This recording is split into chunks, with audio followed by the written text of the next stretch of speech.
everyone? Welcome back once again to Vicious Rants, and of course I'm your host, your YouTube messiah, and often imitated, never duplicated superstar, Tim Vicious, and we're going to be going over with this week's Raw. It was held in Kansas City, Missouri, and now, before we get into the show, we're going to get ready.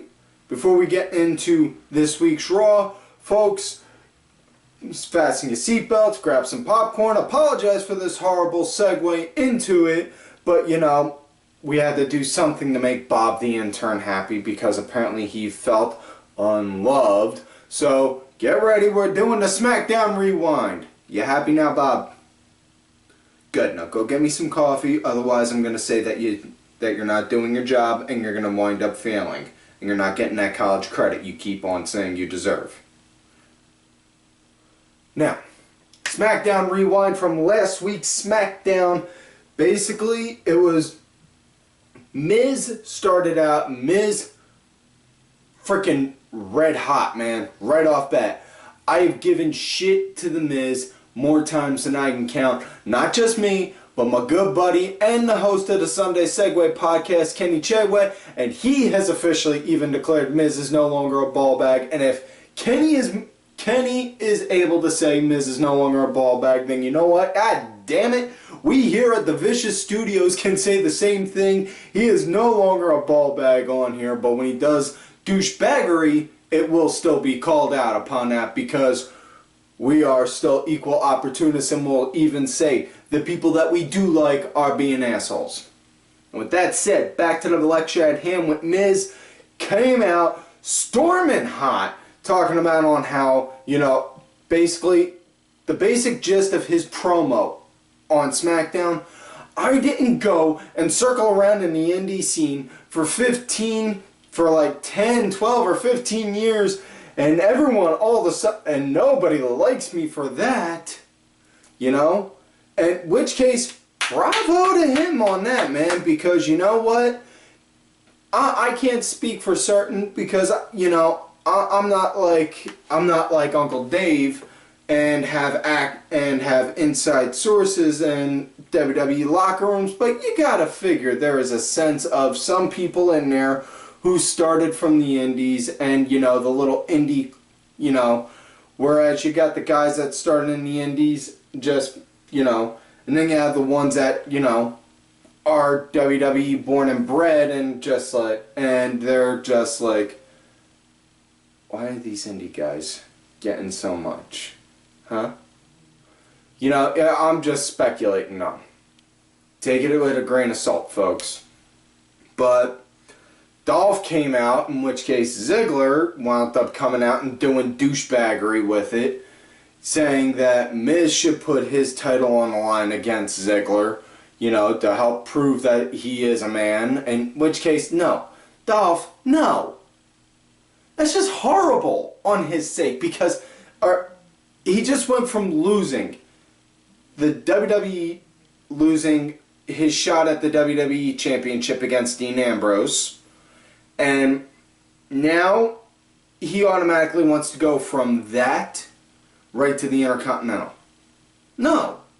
No, and if anything, right now with The Miz, what he should be doing, right now he should be going around cracking skulls left and right. And I'm not talking in matches, but I mean people that'll just go up to him, start saying shit like, we'll just say for the hell of it. Dolph come in there, start talking like he did, and then Miz just wham! Just going to town, busting him open like if he'd have caught Dolph trying to grab a handful of his wife's ass. You know? Just start cracking him in the skull like that. And then next thing you know, just have him keep going like that for a while to build up his name. And not only that, if his name's gonna get built, that title's gonna wind up riding with him. So it would build the title up also for prestige.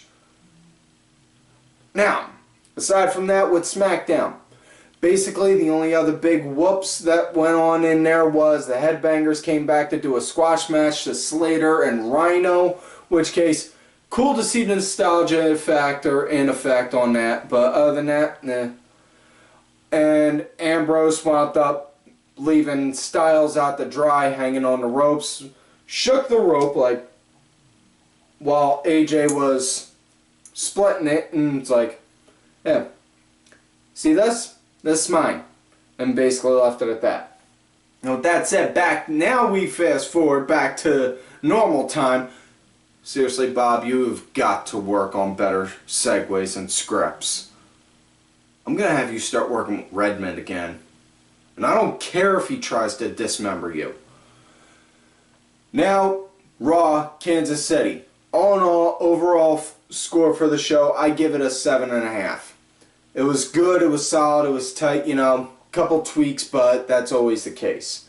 Started out with Steph and Mick in the ring. I'm not even talking about the previously recorded earlier today thing, because it was just Foley confirming with Steph that she didn't know anything, and I just kind of did. Bleh. But they wound up going, they were in the ring, balloons, pyro, streamers, or very bad attempted streamers, welcoming Kevin Owens out there, and Owens comes out in a $750 suit, and you'll get that reference in a bit. You know, talked about on how, you know, he didn't need Triple H to help him win. He already had roughly 95%, 98% of it done. Tripp just took care of the rest of the small little work for him. He's extremely thankful. He won. He's the man now. And then out comes Seth. The CrossFit Jesus comes out, gets in Steph's face, and I mean in Steph's face, starts screaming and yelling, talking about on how he carried the company to the point every ligament in his knee buckled from it, you know, and he was just running hot, saying on how he's done nothing but work for them. Steph saying, and then saying Owens is in Steph's pocket. Steph was saying he's not, saying, Steph, everyone is in your back pocket. And then Foley got into his shit, and it's like, oh, what, you in her back pocket too? No, I'm not in her back pocket, but I got her back. And then Owens just was like, you know, it seems to me the architect has been doing nothing but making bad plans lately. Otherwise, you'd had this, basically. And then Seth just clobbers Owens, takes him down. Steph goes to indefinitely suspend him, and then Mick says, whoa, we don't do that here. We're not just going to suspend someone when they got problems. We give them a match. So Seth, you are going to get a match against Owens at Night of Champions for the Universal title. So them two got a match. And then they wind up going into the back, and then they show Owens going nuts over it. And then Jericho comes over to defend his best friend, saying, this right here is the longest defending Universal Champion. This right here is the longest Universal Champion that you've ever had. Yeah, 7 days. In which case, got a point. Owens is setting the record for longest title reign. But that aside, they was saying, Owens was saying, Jericho was arguing himself, you went out there, you come out in this nice suit. Yeah, I know, $750 suit. I could see you wear it very well. You got a nice haircut, you got yourself looking all nice and sharp. And then he comes out to do that, and they booked a match between Seth and Jericho over Jericho jumping in like that, and they gave Kevin a match later on in the night against Sami Zayn. Now with that said, now we got our first match of the night, Charlotte versus Bayley. This had a nice pace to go and start with. It was a little slow for my taste personally, but it was a good pace. It was a good starting pace nonetheless. Charlotte, noticed Charlotte started targeting the knee, was working it good. Also, nice little funny gimmick that they had Dana doing. She was sitting out there taking notes, supposed to be out there taking notes, while Charlotte is whooping Bayley stupid. And then, of course, as the match goes on. But, excuse me, as how the match came to an end, Charlotte was whipped into the corner. Bayley went to go into her. Dana pulled Charlotte out, and then next thing you know, Bayley started getting in Charlotte's face like that. Charlotte pulled her up for a roll-up. Bayley shoved her out. Bayley shoved her off to kick out, and then Charlotte wound up hitting Dana by accident. She got surprised, which gave Bayley enough wind to get up. Hit her with the Bayley to belly, and then get the 1, 2, 3. So Bayley winds up winning. Now, next matchup we got after that, it is a, believe it or not, this is pretty much, well, this isn't the piss break of the night, but this is still a piss break. This, Bo Dallas, yes, Bo, despite all rumors of him being in, on the verge of being released because of the airplane incident that happened with him, versus local jobber named Kyle something or other, or Kyle Edwards or Kyle Roberts or something, I don't remember. Yeah, but this is pretty much a piss break. Bo just went to town on him and got the win. That was it. Now, next matchup, it was Jericho's versus Rollins. And Owens gave Jericho the greatest pep talk in the world. You're going to go out there. You're going to get Rollins. You're going to get him. You're going to give him it. Everyone knows to be afraid of it. Especially if your parents ever threatened you with it. But this was a really hot match right from the start. I loved the feel of it right off bat with everything on there. It was good feel. Seth is being built to become the face of Raw. The top baby face of Raw, which I am so behind on this idea with him right now with that. Because you think about it, and it goes back to an old saying that my savior Paul Heyman once said, when there is chaos, there is opportunity. Finn Balor got injured, taken off the shelf. That's the chaos. Opportunity arise. Break Seth, make Seth go face. So now, not only do we got that, we got the foundation laid out courtesy of last week for a Seth Rollins versus Triple H match at this year's Coming Mania. Everything is laying out smoothly with this right now. But back to the matter at hand with Jericho and Rollins, this was a really good match. It was move, counter move kind of match. And then for Jericho, for a man in his mid-40s, the man can still work and is still amazing to watch. Can never get... I can't get tired of seeing this man do his thing. He is phenomenal, through and through. Now, match wound up coming to an end with Rollins, of all things, still using the pedigree, which works great for him now, especially since, like I said, if he's going to be the face, because then that's his little way of doing, heh, fuck you to Trip, saying, I'm going to win. Not only am I going to win, I'm going to win using your move. So, fuck you, bitch. That's the kind of psychology that I still get off that. Now, next matchup, it was the third match in the best of 7 series between Cesaro and Sheamus. And this was really physical right from the start. Notice Sheamus targeting Cesaro's lower back. It was wrapped up in that Calicia tape, or the K-tape, as they call it, as a lot. I know that's what my physical therapist calls it. But it was a relatively short match nonetheless, because it was Sheamus just straight out dominating, working that back the whole time. Match came to an end when Sheamus had Cesaro up. Looked like he was going to go for the Celtic Cross, like the Crucifix Powerbomb. But he brought him down, wham, right on his knee into a backbreaker, and then waited for Cesaro to get up. Brogue kick, 1, 2, 3. So Sheamus is now 3-0. And know a lot of people are shitting on the idea on this, but think about it though. everyone says Cesaro needs more TV time. I've been very adamant on that also. This is giving him TV time. 1. Excuse me. 2, it's giving us it's showing that these guys can still do matches and they're not doing the same repetitive match.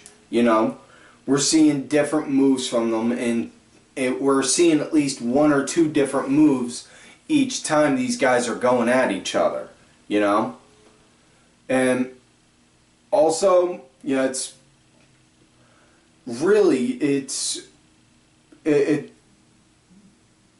what else you know, honestly, I can't, for your sake, Ollie, I got nothing.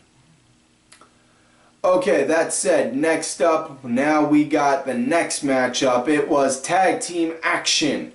We got Primo and Epico going up against Enzo and Cass. And, you know, you gotta figure somewhere right now, you gotta figure Los Matadores are probably watching Raw in Puerto Rico, in between bullfighting, thinking, those Shining Star guys, I like them. You know? But, either way. Either way, as far as with this, first off, Enzo and Cass had probably the biggest what the fuck promo opening for a promo ever, because Enzo coming out saying, look at what we got here. Couple of haters. Couple of haters. It's Labor Day, and every time I hear you guys talk, I feel like I'm going into labor.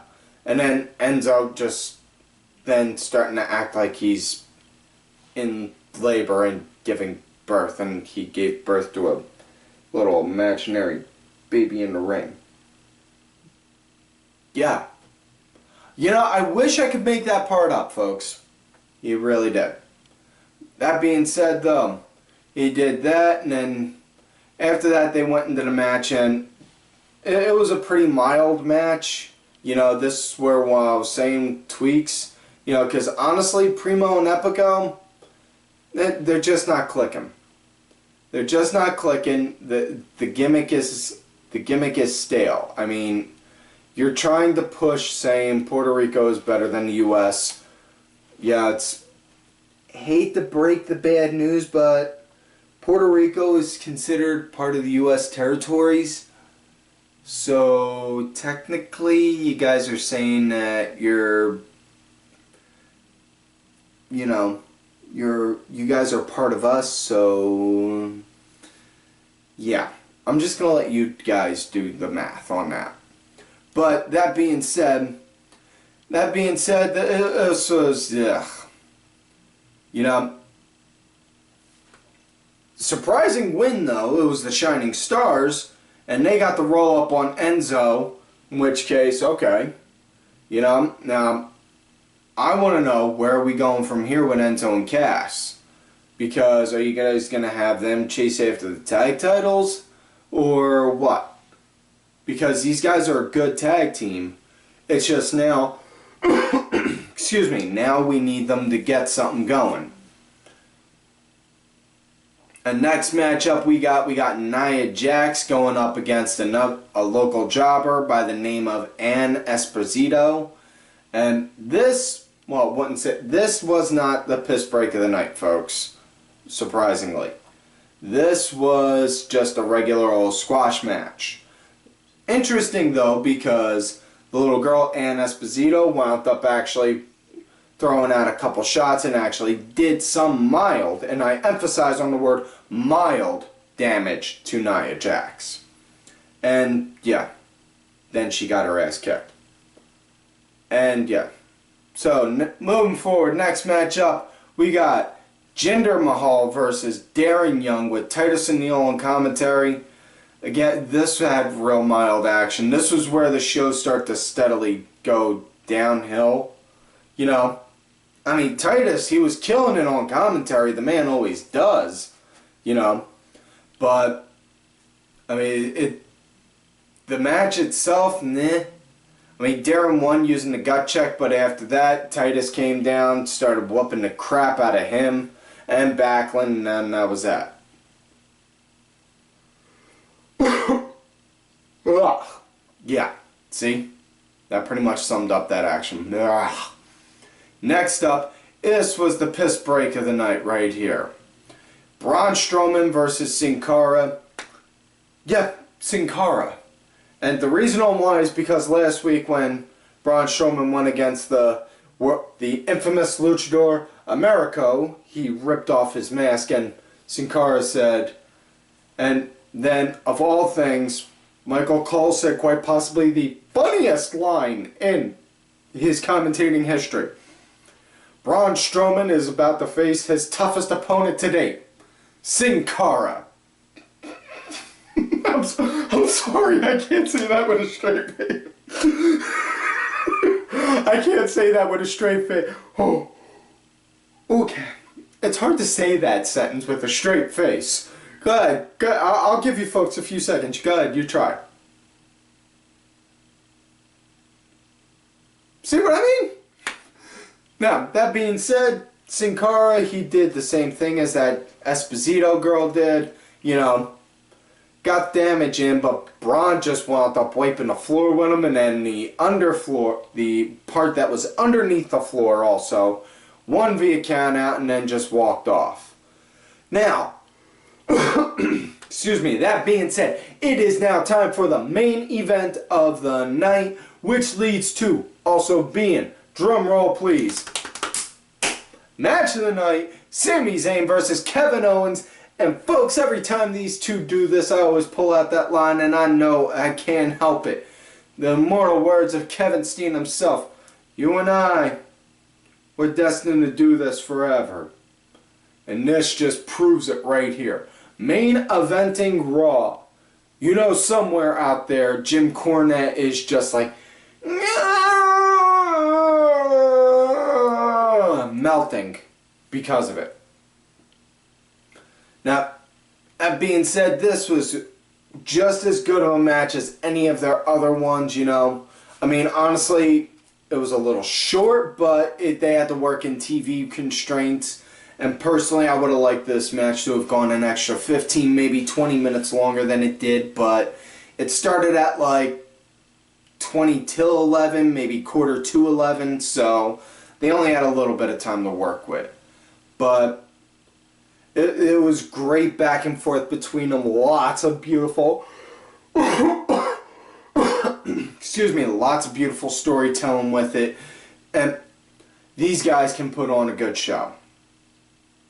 Now the match came to an end when Owens wound up hitting a super kick and then just a regular old powerbomb. Not the pop-up, but just a regular one on Zayn. Got the 1, 2, 3 and then left it at that. And then right after that, next thing you know, out comes Roman Reigns. Not now, no. It's like seeing that one guy that you know can wipe the floor with anyone in the building, and you just see him coming in while you're in the middle of the fight. You're like, no, not him. Not now. And he gives Owens a stare down. Owens just climbs out the ring like, you ain't worth my time. And then Foley, or actually I shouldn't say Foley, should say Jericho comes out, gets on the other side of the apron, so Owens is here, Jericho's here, Reigns is where my big fat head is. And then out comes Foley at the entryway saying, now listen, I'm gonna give you an opportunity. Roman, you're gonna go against Kevin Owens next week on Raw, and if you win, the match at Night of Champions is then going to be a triple threat, in which case, no! God, no! Can't we just go back to having Roman go and feud with Rusev? Please! It would have worked. Oh.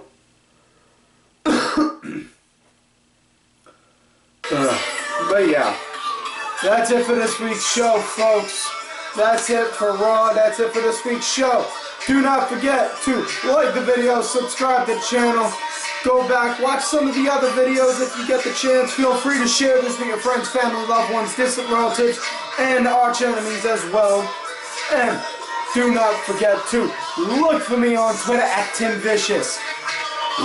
Look for my Facebook. Make sure you also look for my other account, Tim_Vicious, as well as my Facebook gimmick, Tim Ash.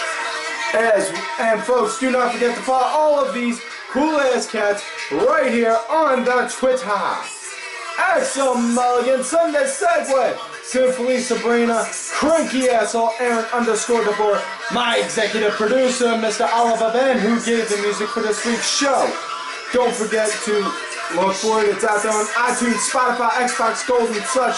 Details on that are in the description box, as well as my client, Bronx Bitch Forever. And folks, like I always say, you love me great, you hate me.